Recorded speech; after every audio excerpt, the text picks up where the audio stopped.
एक गुरु का शिष्य बहुत गहन ध्यान कर रहा था, लेकिन उसका ध्यान केंद्रित नहीं हो रहा था। उनका मन सदैव विचारों से भरा रहता था।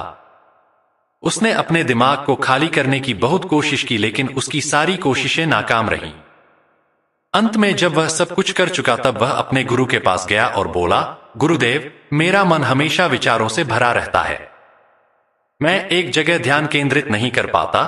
जब देखता हूं तो दूसरी चीज पर चला जाता हूं, फिर तीसरी और चौथी चीज करता हूं। मेरे दिमाग में हजारों विचार चलते रहते हैं और मुझे पता भी नहीं चलता कि ऐसा कब होता है। बहुत समय बाद मुझे एहसास होता है कि मैं क्या करने बैठा था और क्या सोच रहा था। हे गुरुदेव, मैं अपने दिमाग को विचारों से खाली करना चाहता हूं। मैं चाहता हूं कि मेरे मन में एक भी विचार न रहे। जब चाहूं तभी विचार उठना चाहिए। गुरु ने कहा कि किसी भी समस्या का समाधान तभी होता है जब हम समस्या की जड़ तक पहुंचते हैं, समस्या को ठीक से समझते हैं और जानते हैं। क्या आपने उस मन को भी जाना है जिसे आप खाली करना चाहते हैं? शिष्य ने कहा, गुरुदेव, मैंने मन को जानने की बहुत कोशिश की है, लेकिन जितना इसके बारे में जानता हूं, यह उतना ही रहस्यमय होता जाता है। गुरु ने कहा, जाओ और छोटे छोटे पत्थरों से भरा एक घड़ा ले आओ। तब शिष्य छोटे छोटे पत्थरों से भरा एक घड़ा ले आया और गुरु के पास रख दिया। गुरु ने कहा, इस घड़े को अपना मन समझो और इस घड़े में पत्थर भरे हुए हैं। अब इस घड़े में और पत्थर डालो। शिष्य घड़े में पत्थर डालने लगा। घड़ा पहले से ही भरा हुआ था।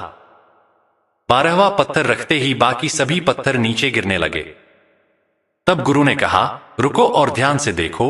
अब घड़े में कोई पत्थर तो नहीं आ रहे हैं, बल्कि वह नीचे गिर रही है, क्योंकि यह भर गया है। इसमें जो भी आ सकता था वह आ गया।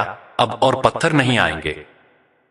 यदि आप दूसरा पत्थर लगाना चाहते हैं तो पहले पत्थरों को बाहर निकालना होगा। शिष्य ने तुरंत कहा, गुरुदेव, मैं समझ गया कि आप क्या कहना चाहते हैं, कि हमें अपने दिमाग को विचारों से खाली कर लेना चाहिए। गुरु मुस्कुराए और गुरु ने कहा, पहले पूरी बात समझो और फिर दिमाग को खाली करो। गुरु ने कहा कि हमारा मन इस घड़े के बिल्कुल विपरीत है। तुम घड़े को पत्थरों से तो भर सकते हो, लेकिन मन को विचारों से नहीं भर पाओगे। मन हमेशा खाली रहता है।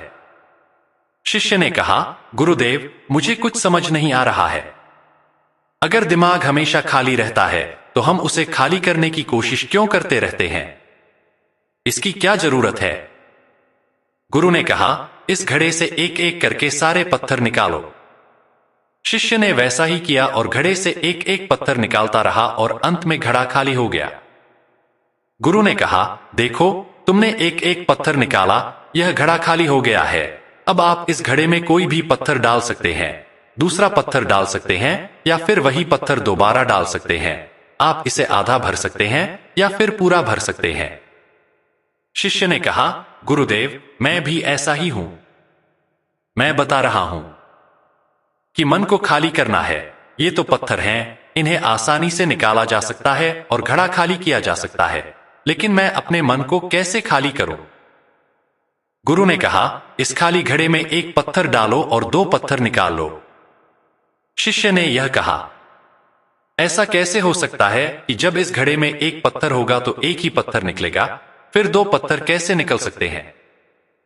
गुरु ने कहा, चलो ऐसा करो, इस घड़े में 2 पत्थर डालो और 4 पत्थर निकाल लो। शिष्य ने कहा, गुरुदेव, यह कैसे संभव हो सकता है? यह कोई चमत्कारी बर्तन नहीं है कि 1 डालो तो 2 निकालो, 2 डालो तो 4। गुरु ने कहा, यह घड़ा चमत्कारी नहीं है, लेकिन तुम्हारा घड़ा यानी तुम्हारा मन चमत्कारी है। यदि आप इसमें एक विचार निकालेंगे तो इसके पीछे 2 विचार होंगे। जब आप उन 2 विचारों को पकड़ते हैं तो उनके पीछे 4 विचार उभर आते हैं और वह खाली नहीं रहता। यह मन का भ्रम है कि सब कुछ है लेकिन कुछ भी नहीं है। शिष्य ने कहा, गुरुदेव, आप जो कह रहे हैं वह मैं समझ गया, लेकिन क्या मैं हमेशा अपने विचारों के जाल में फंसा रहूंगा? क्या मन के भ्रम से बाहर निकलने का कोई रास्ता है? बिल्कुल नहीं। और जब आप उन 4 विचारों को पकड़ते हैं तो उनके पीछे 16 विचार उभरते हैं और ऐसा करने से विचारों की एक लंबी श्रृंखला बन जाती है और आप कहीं नहीं रुकते, एक के बाद दूसरे विचार को पकड़ते चले जाते हैं। यह मिट्टी का घड़ा पत्थरों के घड़े के समान है।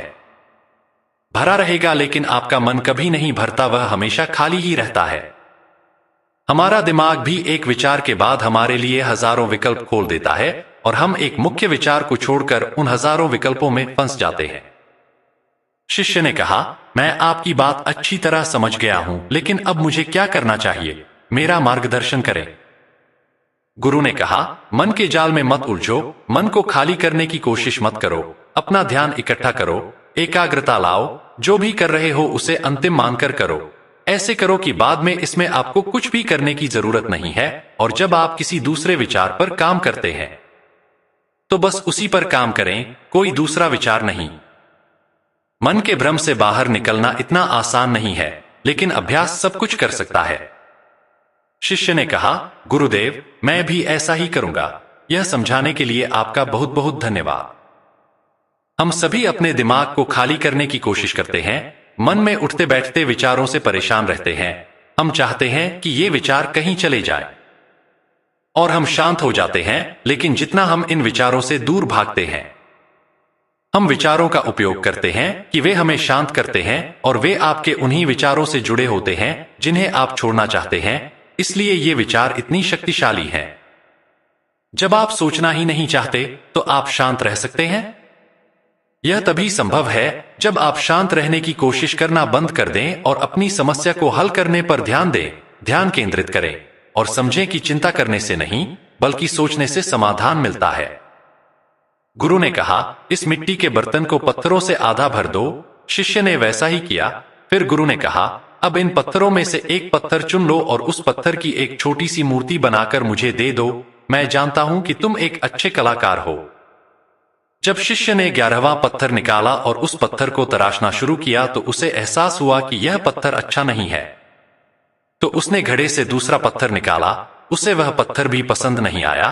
फिर उसने तीसरा पत्थर निकाला, उसका रंग उसे पसंद नहीं आया। फिर उसने चौथा पत्थर निकाला, लेकिन उसे इस पत्थर में एक दोष निकला। इस प्रकार उसने लगभग सभी पत्थर बाहर फेंक दिए। उसे ऐसा करते देख गुरु ने कहा, वह पत्थर जो तुमने पहली बार निकाला था, यह समझकर उसी पत्थर की खोज करो कि तुम्हारे पास कोई दूसरा पत्थर नहीं है। तब शिष्य ने उस पत्थर को ही खोजना शुरू कर दिया और उस पत्थर से उसने अपने गुरु की एक बहुत ही सुंदर मूर्ति बनाई और अपने गुरु को भेंट की और कहा, बहुत सुंदर, इस पत्थर से मूर्ति बनाई जा सकती है। मैं इसका विचार भी नहीं कर सकता था। गुरु ने कहा कि जब कोई दूसरा विकल्प नहीं है तो हम अपनी सारी ऊर्जा उसमें लगा देते हैं और उसे सर्वश्रेष्ठ बनाते हैं। जब कोई दूसरा विकल्प है तो हम सिर्फ पत्थर चुनते रहते हैं। मान लीजिए कि मूर्ति नहीं बनाई गई है।